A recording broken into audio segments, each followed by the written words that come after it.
जैसे ही election commission ने विधान परिषद चुनाव का ऐलान किया, वैसे ही जीतन राम मांझी ने भाजपा की टेंशन को बढ़ा के रख दिया। उनके सामने सीधा डिमांड रख दिया और साफ ये कह दिया कि हमको भी विधान परिषद की एक सीट चाहिए, क्योंकि हम भी किसी से कम नहीं है। और इसके साथ ही जीतन राम मांझी ने भाजपा को अल्टीमेटम देते हुए ये भी कह दिया कि हमें कमजोर समझने की गुस्ताखी मत कीजिएगा, क्योंकि हम भी सब पर भारी हैं। ऐसे में क्या कुछ जीतन राम मांझी ने विधान परिषद के चुनाव को लेकर भाजपा के सामने डिमांड रखा है, क्या कुछ अल्टीमेटम दिया है, बताएंगे आपको सब कुछ। लेकिन उससे पहले नमस्कार, मेरा नाम विष्णु है और आप देख रहे हैं जनता जंक्शन। आपको बता दें कि विधान परिषद चुनाव की तारीखों के ऐलान के साथ ही जीतन राम मांझी ने भाजपा की टेंशन को बढ़ा के रख दिया है।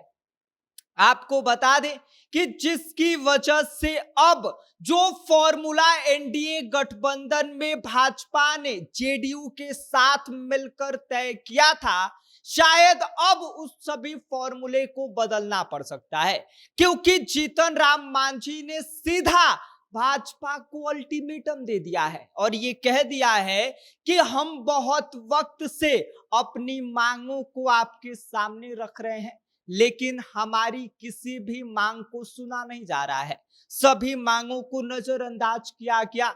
हमने विधानसभा चुनाव के वक्त आपसे कहा था कि हमें ज्यादा से ज्यादा जितना सीट हो सके वो दीजिए, लेकिन आपने हमें सिर्फ 6 ही सीट दिया। उसके बाद हमने राज्यसभा के चुनाव में कहा कि चलिए, आपने हमें विधानसभा में सीट नहीं दिया तो क्या हुआ, राज्यसभा में एक सीट दे दीजिए। तब भी जीतन राम मांझी को नजरअंदाज कर दिया गया और अब जीतन राम मांझी ने फिर से विधान परिषद चुनाव के ऐलान के साथ ही भाजपा के सामने अपनी मांग रख दिया है और ये कह दिया है कि अब हमें हर कीमत पर विधान परिषद की एक सीट चाहिए, क्योंकि हम भी किसी से कम नहीं है और ना ही कमजोर है, ना हमारी पार्टी कमजोर है, ना हम कमजोर हैं। ऐसे में आप लोग हमें नजरअंदाज नहीं कर सकते।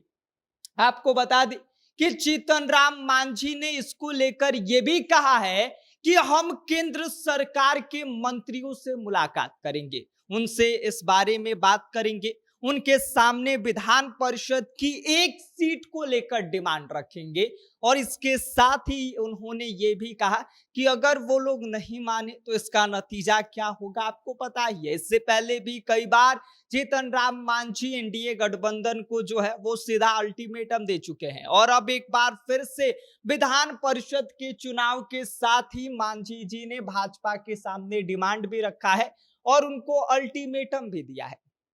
आपको बता दें कि विधान परिषद की 10 सीटों पर इस बार चुनाव और उपचुनाव होने जा रहा है, जिसमें एनडीए गठबंधन के द्वारा ये फॉर्मूला तय किया गया था कि जो भी सीटें खाली हो रही हैं उनमें से 5 जेडीयू की है, 4 जो है वो नियमित रूप से खाली हो रही है। एक सीट जो जेडीयू की है, जो नीतीश कुमार पहले उस सीट से विधान परिषद का सदस्य थे और उनके राज्यसभा जाने के बाद वो सीट खाली हो गई है, तो कुल मिलाकर जेडीयू की जो है वो 5 सीट खाली हो रही है। और इसके अलावा जो है वो बीजेपी की 2 है, 2 आरजेडी की है, एक कांग्रेस की है। कुल मिलाकर 10 मौजूदा विधान परिषद की सीटें खाली हो रही हैं, जिस पर चुनाव होगा।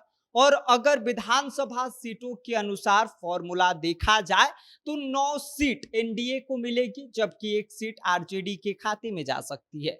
ऐसे में भाजपा और बाकी दलों ने मिलकर यह तय किया है कि साहब 4 सीट जेडीयू को फ्रेश दिया जाएगा, इसमें कोई कटौती नहीं होगी और 4 सीट जो है वो जेडीयू इसके बगैर मानने वाली भी नहीं है।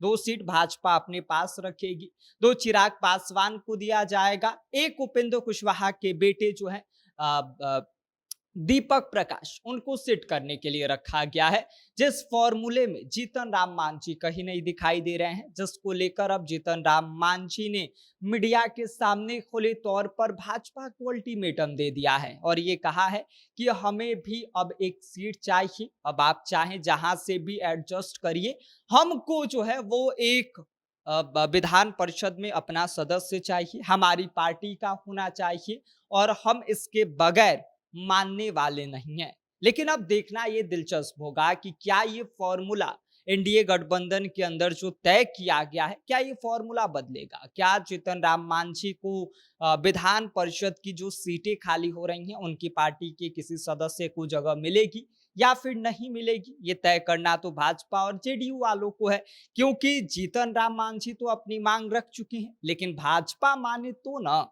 और अब देखना ये होगा कि भाजपा इसको लेकर क्या कुछ करती है। क्या जीतन राम मांझी की नाराजगी दूर कर उसी पुराने फॉर्मूले पर सब कुछ जो है वो सीक्वेंस वाइज कंप्लीट करेगी या फिर उसमें बदलाव होगा?